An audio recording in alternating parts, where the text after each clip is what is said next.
като искате тук в най-голямата жега отидете си по-нататък къде църква.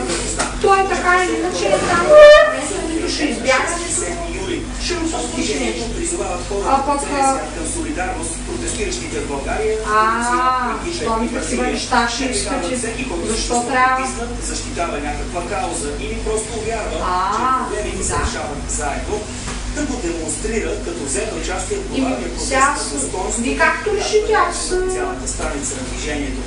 Организаторите призовават всеки да излезе на протест и да си върне улиците. Ако не ви са хора сега, даже и след почивката, обмислете и по-нататък да отидете.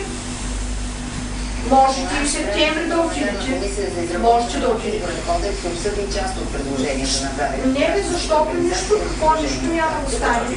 Приемат първоначното мнение на неправителствените организации, че трябва да се намали както размера на депозитите за регистрация на партии, коалиции и инициативни комитети. А те не раванче до кога са напишат? Те като са 10 дена. Те 10 дена трябва да бъдат. 10 000 лева за регистрация на независими кандидати, както е в действащия изборен кодекс. Ама и те ли са там направо да са? Те са на гражданските организации и някои партии. Не знам както ви се решите. Тази сума да бъде намалена. Ние предлагаме депозитът на инициативните комитети. Да, иначе и другото все пак.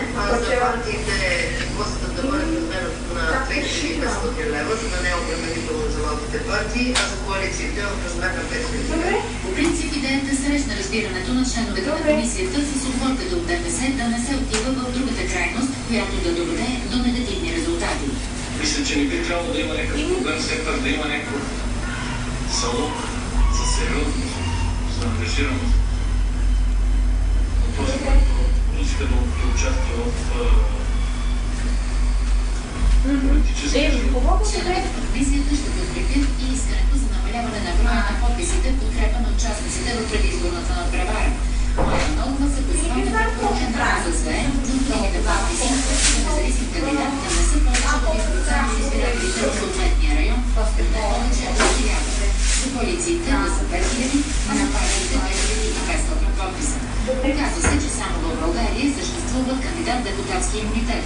Доскоро такава защита си има кандидати в Русия, Армения и Литва, но в тези страни вече е отменена. Нагласата е в новия изборен кодекс тази привилегия да отпадне.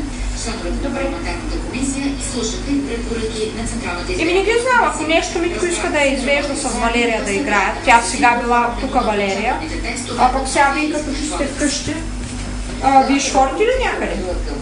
Обикновено при смяна на властта. Това признават от прокуратурата в анализ на 108 корупционни дела от